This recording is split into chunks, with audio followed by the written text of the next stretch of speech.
오늘은 두 번째 시간으로 데이터 스트럭처와 데이터 매니플레이션에 대해서 알아보도록 하겠습니다.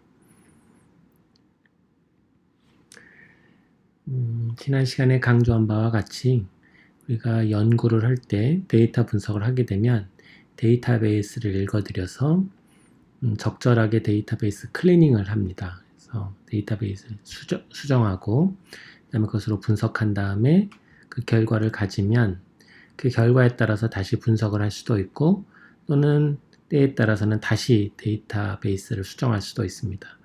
이 과정을 여러 번 거친 다음에 그 결과가 어느 정도 논문으로 나오게 되면 논문을 서브미션하게 되는데, 만약에 그 결과가 리젝트가 나오든지 또는 수정이 필요하다고 되면은 다시 이 과정을 반복하게 됩니다. 따라서 데이터베이스를 수정하고 분석하는 일은 연구 과정이 진행되면서 상당히 반복적으로 진행되게 되고, 이것을 반복적인 작업을 한꺼번에 할 수 있게 약간 자동화를 시킬 수 있다면 시간을 상당히 많이 절약할 수 있습니다. 따라서 저희가 데이터베이스 스트럭처를 갖다 공부하고 스크립트, R을 이용해서 스크립트를 만들어 놓는 것은 이런 과정에서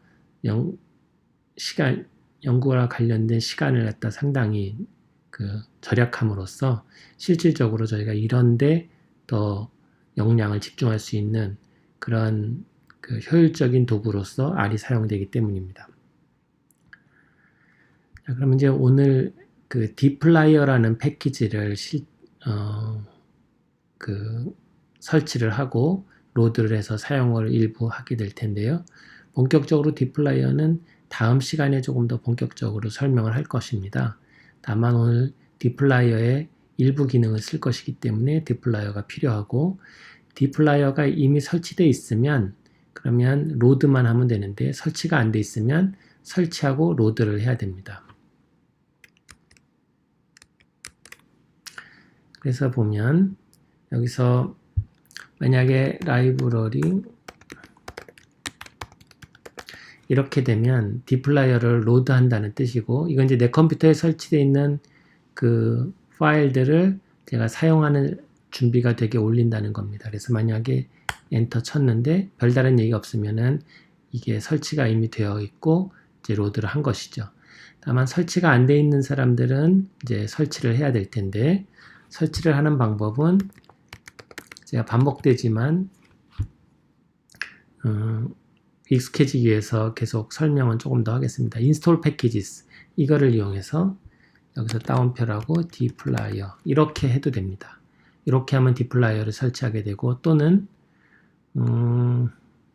여기 packages에 가서 여기 인스톨해 보면 dplyer 이렇게 하면 dplyer가 나오니까 여기서 인스톨을 하게 됩니다.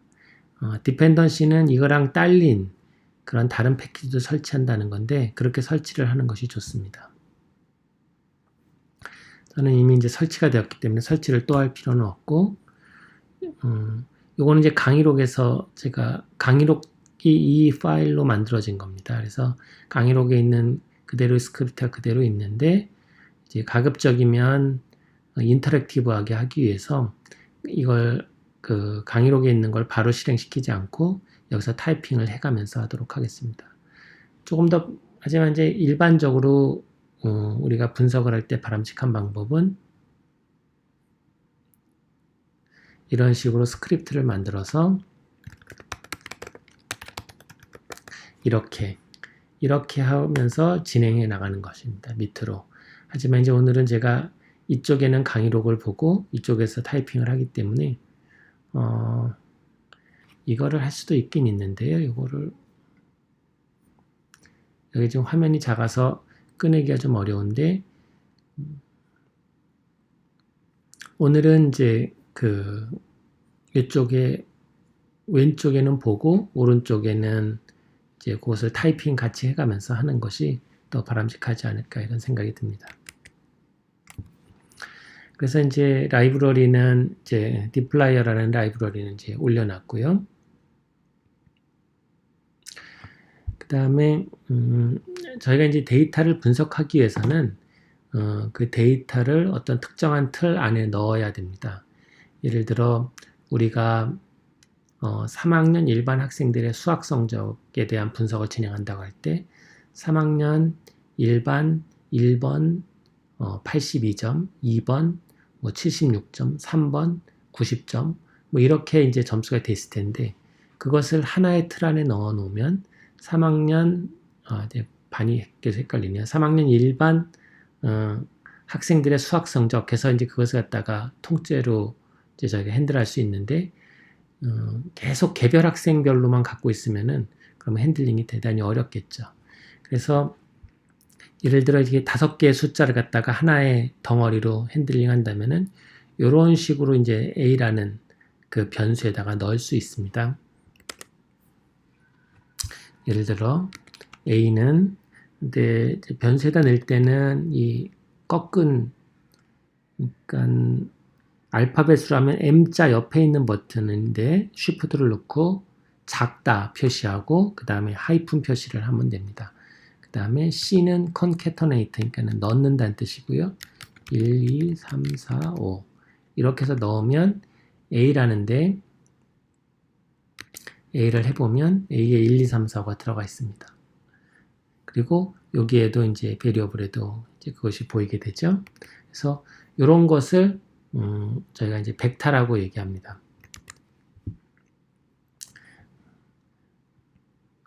또는 이제 여기 이제 벡터라고 이제 보입니다. 이 그림은 이제 아린 액셜이라는 책에서 가져온 것인데, 하지만 이제 우리가 이런 데이터만 있는 게 아니죠.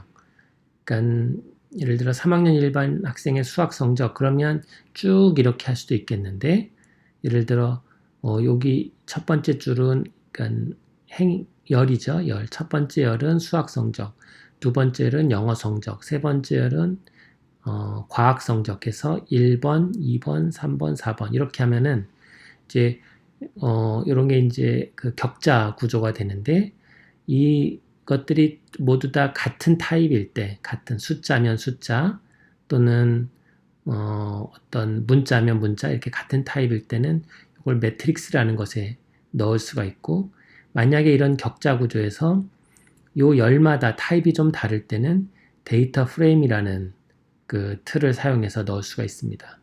실질적으로 우리가 연구나 이런 분석을 할 때 가장 많이 쓰는 것은 이런 데이터 프레임이 되고, 이쪽 첫 번째 행을 보시면은 이게 1차원, 여긴 2차원, 어레이는 3차원 이상. 그러니까는 이제 4차원, 5차원 되면 이제 공간으로 저희가 3차원 공간에서 표현하기는 어렵겠는데 그런 숫자들을 갖다가 이쪽에서도 표현할 수 있습니다. 다만 이제 어레이는 일반적인 분석에서는 그렇게 많이 쓰진 않고 흔히는 벡터, 또 매트릭스 또는 데이터 프레임 이것들이 가장 많이 쓰이는 데이터 스트럭처가 되겠습니다. 리스트라고 하는 것은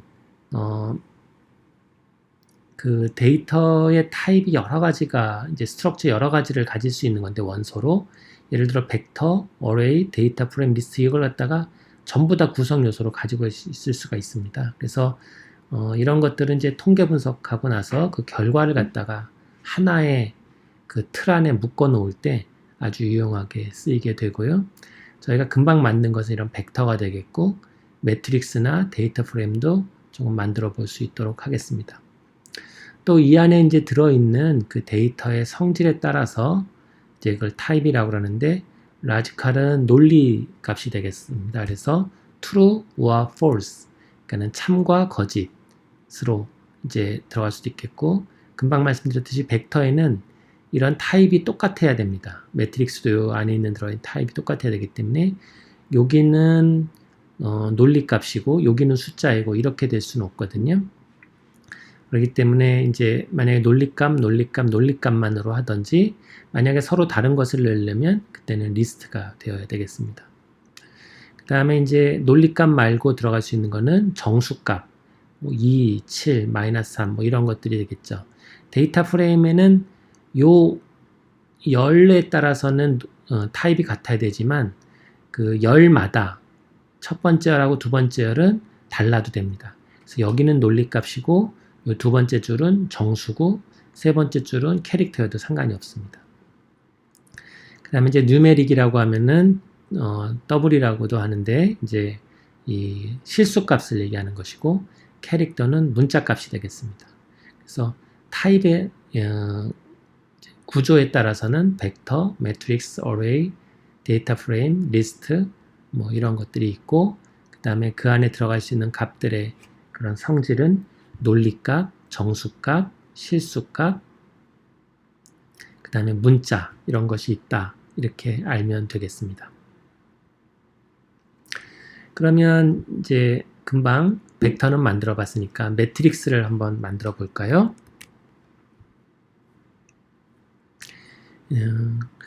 매트릭스는 매트릭스라는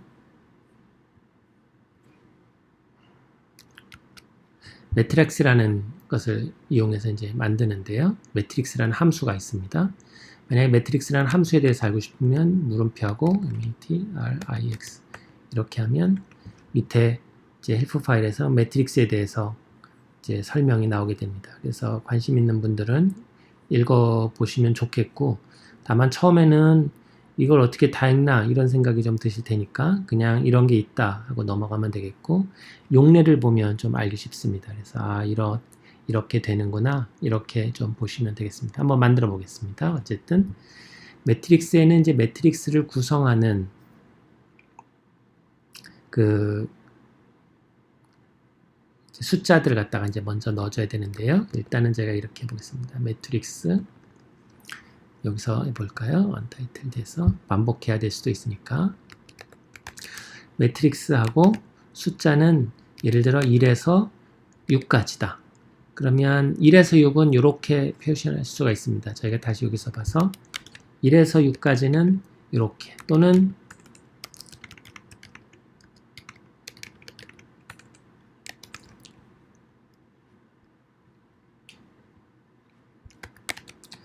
이렇게 할 수도 있지만은, 만약에 연달아 나오는 숫자면은 요것이 더 간편하죠. 그래서 1에서 6 이렇게 하고, 이제 행의 개수하고 열의 개수를 알려줘야 됩니다. 그래서 제가 여기서 뭘 눌렀냐면 탭을 눌렀는데, 탭을 누르면 그러면 이렇게 지정하는 그런 변수들의 값이 나옵니다. 우리가 n로 하면은 행을 숫자를 얘기하는 것이고, 행이 만약 2행이다 그러면 그 다음에 탭을 한번 더 눌러볼까요? 그러면 ncolumn, ncolumn은 3이죠.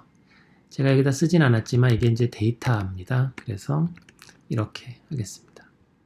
그래서 이것을 한번 실행을 해볼까요? 이거는 이제 컨트롤 엔터 치면 이쪽으로 넘어가게 되는데, 그러면 1, 2, 3, 4, 5, 6 이렇게 해서 매트릭스가 하나, 2행 3열의 매트릭스, 행렬이 만들어집니다.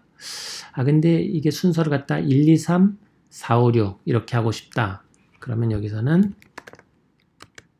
by row라는 게 있습니다. 그러니까는 그 행을 먼저 하라는 거죠. 이걸 true로 하면 다시 한번 컨트롤 엔터 치면 이번엔 1, 2, 3, 4, 5, 6 이렇게 되었습니다. 이거를 우리가 mat1이라는 것에 넣고 싶으니까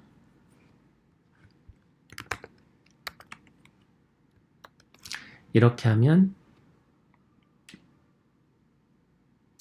mat1이라는 변수에다가 이런 매트릭스를 만들어서 넣는다는 뜻이고, 이게 만들면은 여기에 이제 mat1이 나타나게 될 겁니다. 한번 실행해 볼까요? 컨트롤 엔터면 매트릭스가 이렇게 하나 만들어진 것을 알 수가 있습니다.